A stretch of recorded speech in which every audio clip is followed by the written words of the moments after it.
channel, I'm Vicky and this is Whoa Factor. In this channel you'll learn how to make sweet treats that'll make you say whoa at first sight and first bite. Today we are going to be learning how to make French macarons, not to be confused with Italian macaroons. Macarons are a gluten-free, meringue-based cookie that are nice and crunchy on the outside and chewy on the inside. Before we get started, I want to give a huge shout out to my big brother Stevie G. He did this entire production, the filming and everything. He has his own YouTube channel and his link will be in the description below.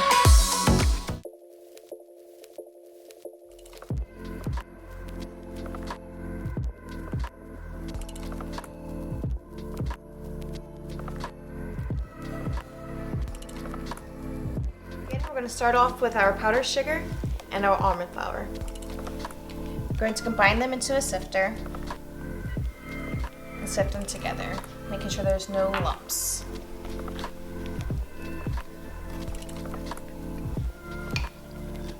I typically like to just mix it and push it through with a spatula instead of shaking it, like just less of a mess.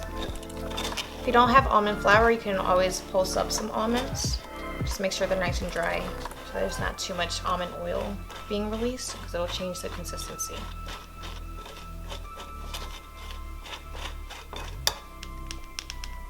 Any little leftover chunks and stuff, you're just gonna leave in the sifter.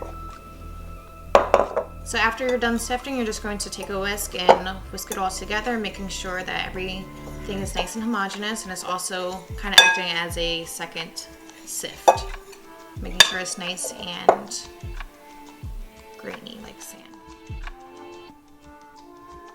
And once you're done, you're just going to set it to the side. The next step, we're going to take our granulated sugar and our water and combine them into a saucepan.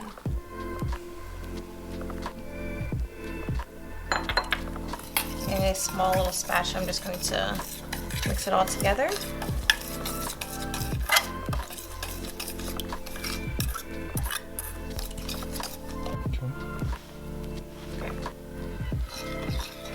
You're just going to take a spoon and mix it all together, and then we're soon going to put it on the stove to take it to softball stage, which is 238 degrees.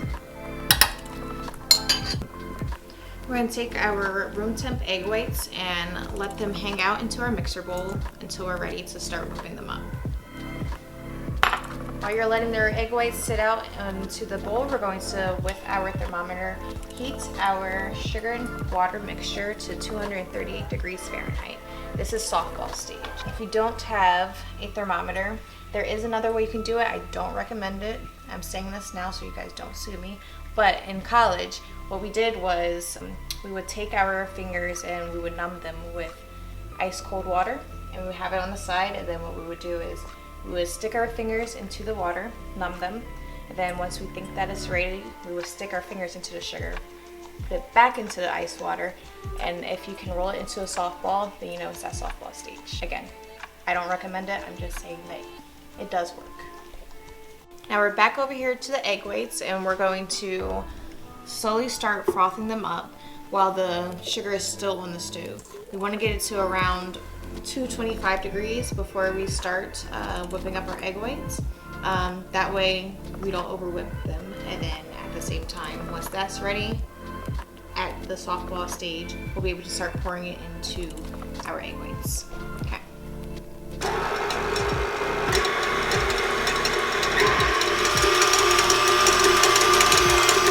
So we have our sugar, it's at softball stage, and then we have our egg whites, so nice and frothed up. I'm going to start pouring this in while this is still going, probably on the medium-low speed, and then yeah, we're just going to have it go on.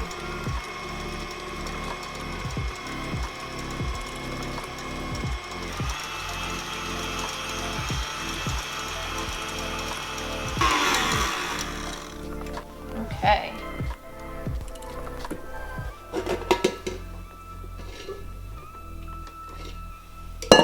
So we've got our meringues at a nice firm peak, so it's still like, it's not quite soft because it's not flopping over too much, but it is nice and firm. I can touch it. It's still holding up its shape. So we're right where we want it to be. We've got our meringue all whipped up. We're going to bring back our almond and sugar mixture. We're going to fold in about a third of the mixture.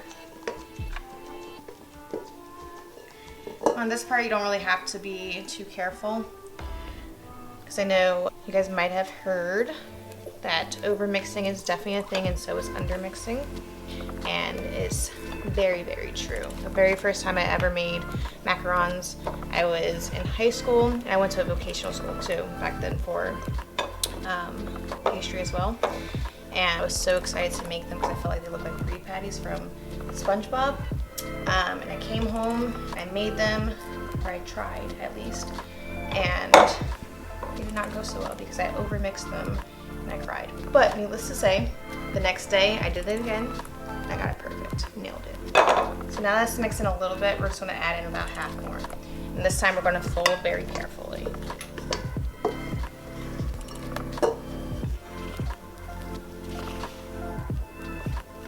So for folding, we're just gonna like pick up and kind of cut through. Pick up, cut through. Pick up, cut through. Folding is going to keep the air that we just whipped into the whites, and it's going to keep that into our mixture, into our macaroons. So at this point, we're just going to add our coloring, and for today, I'm going to use a nice pink.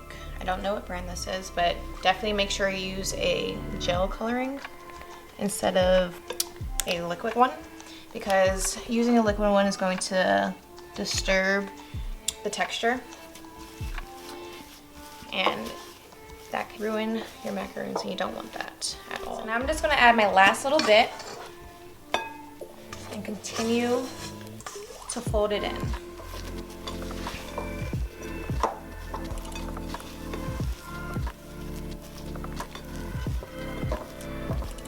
Okay, so you're just going to continue mixing it until your batter just starts to slowly fall down your spatula. That's going to indicate that it is to the texture that you want it to be. If it goes down and plops down really fast, then you know that you undermixed it. If it goes down and goes down super quickly, then you know that you overmixed it. So this is exactly what we're looking for, nice and slow. From here, we're going to transfer our batter into a piping bag. I am using a size 8 tip. I recommend a size 10, but I can't find mine right now. So from here, we're going to grab our baking sheet, and I'm going to use a silk pad. I got this from Walmart. It has a blank side and a nice grabbed side, and it's perfect for what we're going to do today because it already has the circles. If you don't have one of these silk pads, you can always use a piece of parchment paper, which is just fine. And if you want to use a guide, you can always make your own guide by drawing on your little circles and maybe using a cutter and just flipping it over so that the ink doesn't get onto your macarons. From here, we're going to grab our piping bag and do it directly down, pressing. And once we get to that mark, I'm going to stop, release the pressure, and flick. And that's going to relieve any type of kisses that you get, because you don't want that. It'll bake up and you'll have that little point, and we don't like that. But if that takes practice, so if you do happen to get any kisses, just tap your finger in a little bit of water and dab it down, and it'll be gone. Okay, so now that we're done piping this out, I'm not quite ready for the oven yet, but this is my favorite part. So we're going to have to release the gas bubbles from the macarons. And so what we have to do is bang the tray, which is my favorite part. It's a lot of noise, but it's fun. So.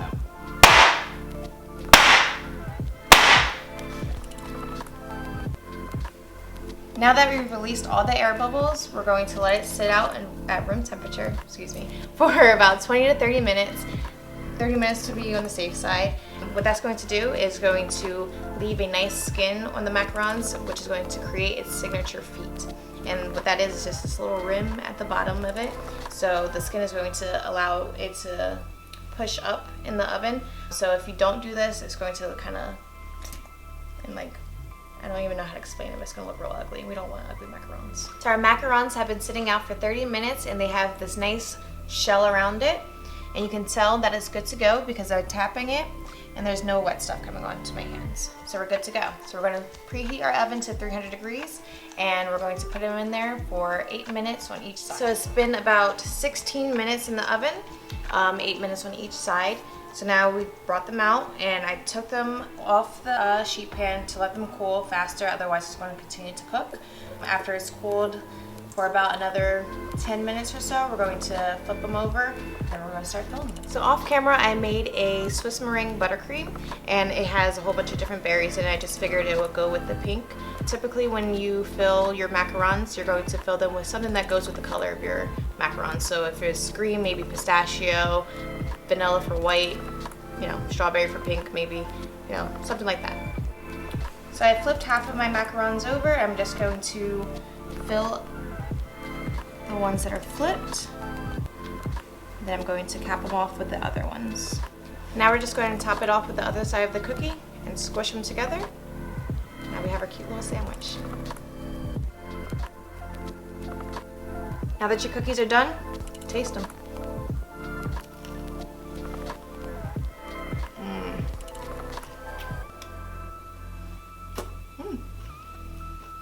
Got that nice crunchy outside, chewy inside, and buttery inside. Delicious. See you next time.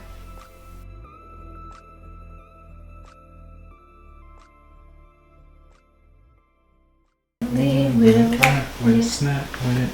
All these do it. To it. So do it. So do it. All right, you ready? Yeah.